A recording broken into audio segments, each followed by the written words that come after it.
Os Estados Unidos estão fazendo algo que pode levar a perder a hegemonia na Ásia, principalmente nessa região aqui, ó, do Mar do Sul da China. Vamos aproximar mais o Google Maps.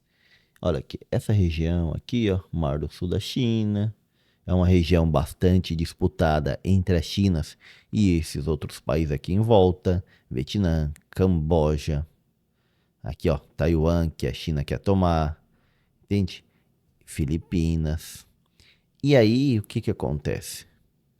A forma que os Estados Unidos está atuando na atualidade, tanto aqui no Mar do Sul da China, também chamado Mar da China Oriental, aqui no Mar do Japão, pode trazer problemas para a hegemonia, o controle dos Estados Unidos nessa região, porque os Estados Unidos exercem o controle quase que bloqueando as saídas da China por aqui, se for necessário. Então, os Estados Unidos, o que ele está fazendo?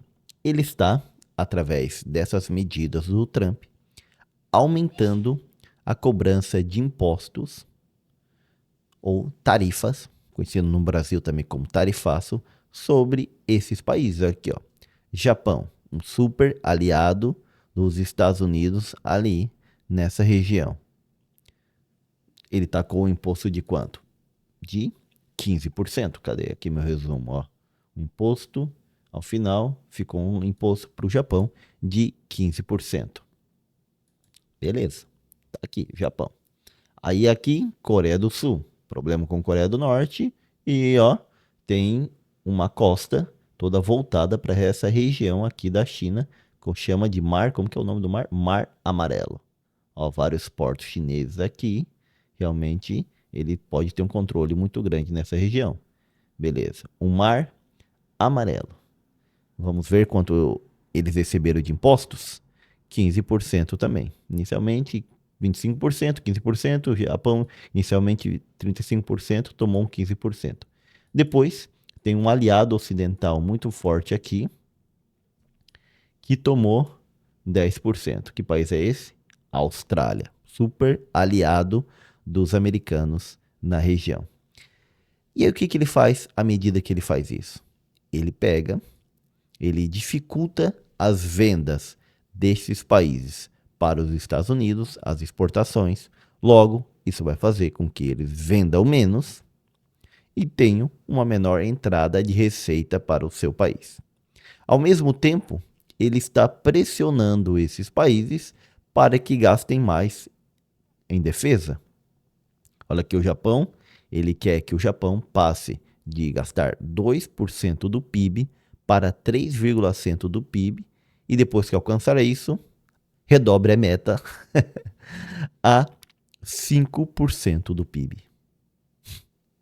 Então, o cara está recebendo menos dinheiro e agora tem que ter mais gasto militar ali no seu país. É claro que o primeiro-ministro do Japão aproveitou esse momento e disse: bom, eu acredito que isso alerta de que nós temos que ficar cada vez menos dependentes dos Estados Unidos. E aí imagine o Japão, se ele volta a construir aquele grande exército japonês e diz: tchau, Estados Unidos, agora nós mandamos aqui na região. Bom, primeiro nós mandamos nas nossas ilhas inicialmente, depois quer mandar na região, probleminha que pode dar. Aí Coreia do Sul, super aliada dos Estados Unidos. Tem uma das maiores bases americanas lá.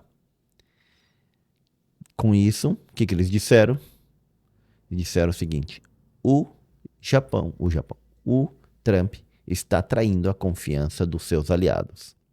E não sabemos quando voltaremos a sofrer essa pressão tarifária, justamente porque agora ele põe um tanto, daqui a pouco pode ser que ele mude de ideia, como ele muda diretamente de ideia, a gente não tem estabilidade sobre o que pensa os Estados Unidos monetariamente.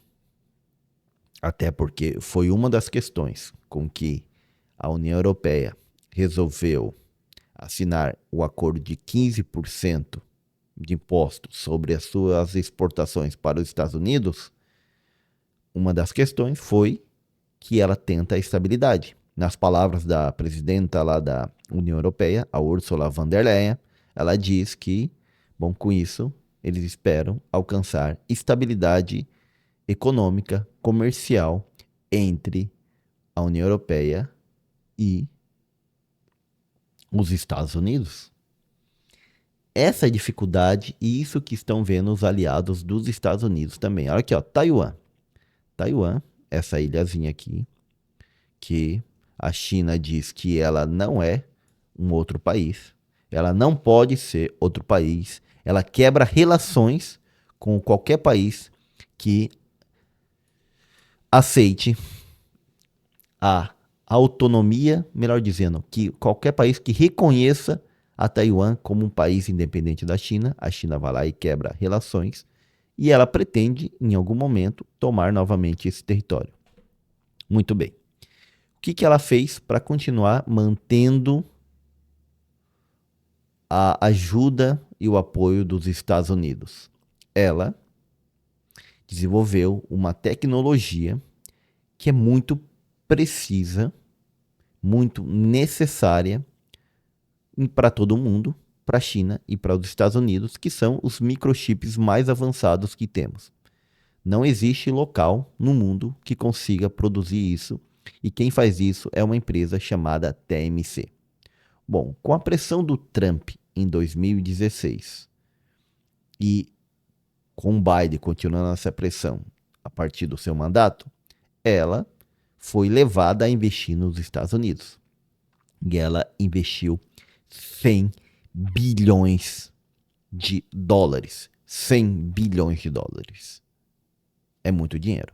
Muito dinheiro, é realmente. Mesmo assim, ela investiu lá 100 bilhões de dólares para construir fábricas da produção desse microchip lá. E mesmo assim, tomou uma taxação de 20% das suas exportações. Cadê Taiwan? Aqui, ó. 20%, mesmo depois de investir 10 bilhões lá nos Estados Unidos. O que isso tudo mostra? Mostra Trump pensando mais em ganhar dinheiro em cima dos seus aliados, em ver como pode lucrar em cima deles, do que manter as alianças militares que o ajudam a dominar em certa região. Talvez aqui esteja falando auto-isolacionismo dos Estados Unidos, talvez aqui esteja também mostrando que, aos poucos, se olharmos aos Estados Unidos como império, o império se retrai, talvez isso. Porque várias das ilhazinhas aqui que tinham apoio do Trump, o Trump, o que ele está fazendo? Está tirando dinheiro e tudo, e quem vai chegando, botando esse dinheiro, é justamente a China. Então, por que os Estados Unidos estão em perigo de perder? Entrei outra coisa aqui. Por que os Estados Unidos estão em perigo de perder a hegemonia aqui no Mar do Sul da China, nessa região aqui do Indo-Pacífico? Cadê? Ó. Indo-Pacífico. Justamente por causa disso, porque ele está pressionando tanto os seus aliados na região que os seus aliados estão ficando sem saída, em pensar novas alternativas e também estão começando a pensar novas alternativas e também de que esse sócio que garantia tantas coisas, que depois da Segunda Guerra Mundial botou tanto dinheiro nesses países, principalmente aqui, ó, Japão e Coreia do Sul, que abriu seus mercados para que eles pudessem vender nos Estados Unidos, agora está fazendo o contrário, agora está buscando uma política protecionista, onde dificulta a entrada deles no mercado americano e ainda cobra muito mais sobre isso. Então, a hegemonia dos Estados Unidos está em risco. Realmente se quebrará? Não sei. Mas que está conturbada, está. Deixa aí nos comentários o que você acha de tudo isso e te vejo lá em um desses 2 próximos vídeos. Sou o professor aqui, Gessé Santiago, e tento, juntamente com vocês, de entender um pouco mais da política nacional, da política internacional, mas sem ideologias e sem políticos de estimação. E antes que me pergunte novamente onde está a bibliografia, aqui ó, eu tirei tudo isso aqui do Asian Times, que vem falando sobre esse problema da perda da hegemonia, como os Estados Unidos está fazendo para perder a hegemonia na região. Depois eu vou deixar o link ali para quem quiser acessar diretamente, poderá estar acessando. Até mais.